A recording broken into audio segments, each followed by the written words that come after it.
Setelah kasus heboh Yunita Sari Anggraini, muncul Muslihuddin asal Batang, Jateng. Guru les rebana yang satu ini menyodomi 25 orang bocah laki-laki yang berusia antara 5-13 tahun. Sebenarnya apa yang membedakan antara Yunita dan Muslihuddin? Ternyata 4 tahun yang lalu warga sudah memergoki Muslihuddin beraksi. Masalahnya, kasus selesai dengan musyawarah. Bagaimana mendiagnosa seorang pedofil? Sebenarnya ada 3 kriteria. 1. Selama sekurang-kurangnya 6 bulan, dia berfantasi seksual, memiliki dorongan seksual, dan berperilaku seksual pada anak dengan kuat. Umumnya, anak-anak yang menjadi objek visualnya adalah anak-anak yang berusia kurang dari 13 tahun. Yang kedua, dia melaksanakan nomor 1, tidak hanya berfantasi, kemudian dia melaksanakan apa yang difantasikan. 3. Pelaku setidaknya berusia 16 tahun atau sekurang-kurangnya 5 tahun lebih tua dari anak-anak di kriteria pertama. Ketiga kriteria pedofil ini dilakoni baik oleh Yunita dan Muslihuddin. Data pemerintah tahun 2018 untuk korban berusia 13-17 tahun, pelaku utamanya justru adalah teman mereka sendiri. Sementara kalau kita membandingkan dengan data kekerasan seksual anak dari Australia dengan 1,3 juta kasus, mayoritas pelaku dengan korban anak lelaki adalah orang yang dikenal korban. Sedangkan untuk korban anak perempuan, pelakunya adalah kerabat lelaki korban. Kemudian seringkali muncul beberapa pernyataan klise, seperti anak korban kekerasan seksual selalu menjadi pelaku nantinya. Tetapi hal ini tidak selalu terjadi. Ada 3 faktor yang meningkatkan resiko korban menjadi pelaku di kemudian hari. 1.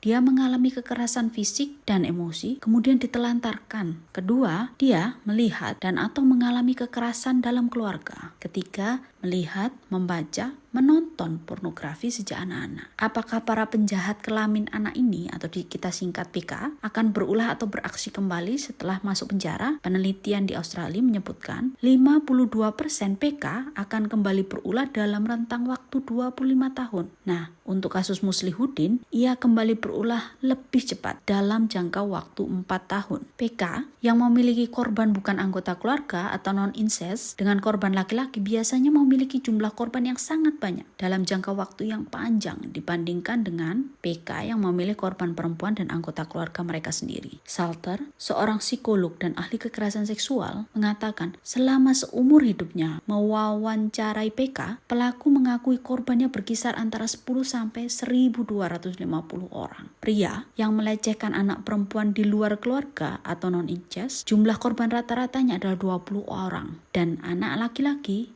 rata-rata 150-an anak. Rata-rata perbandingan korban PK pedofil perempuan dan lelaki bukan incest adalah 1:4.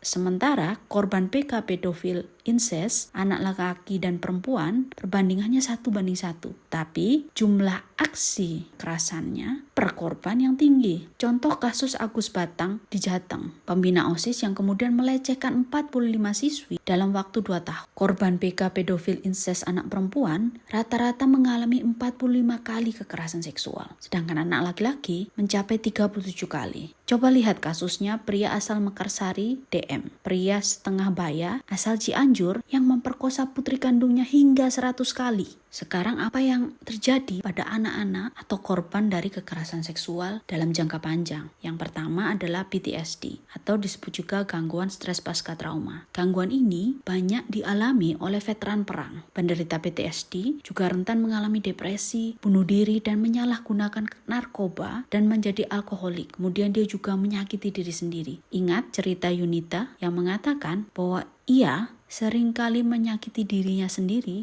dengan menggunakan cutter. Dan dia juga mengakui bahwa dia sebenarnya adalah korban kekerasan seksual. Tetapi perlu diingat, pelaku yang mengatakan pernah mengalami kekerasan seksual harus diuji coba dengan poligraf atau alat kejujuran. Kenapa? Karena mereka sering menggunakan alasan itu untuk membenarkan perilaku buruknya. Penelitian di salah satu klinik rehab dan detox di Amerika Serikat yang menyebutkan 81% pasien perempuannya dan 69 pasien lelakinya mengalami kekerasan seksual semasa kecil. Selain PTSD, korban akan mengalami gangguan kecemasan seperti panik dan masalah tidur. Mereka juga akan dibayangi permasalahan gangguan makan, semacam anoreksia, bulimia, dan makan di luar kendali. Kemudian mereka juga akan mengalami perilaku seksual berisiko, seperti seks berganti-ganti pasangan, berpasangan dan tanpa pengaman. Korban PK ketika berpasangan akan mengalami masalah kepercayaan, takut akan keintiman, dan angka perceraian yang sangat tinggi. Bahkan, ada korban-korban yang mengalami masalah disfungsi seksual. Pemerintah memiliki layanan pengaduan kekerasan perempuan dan anak yang disebut SAPA 129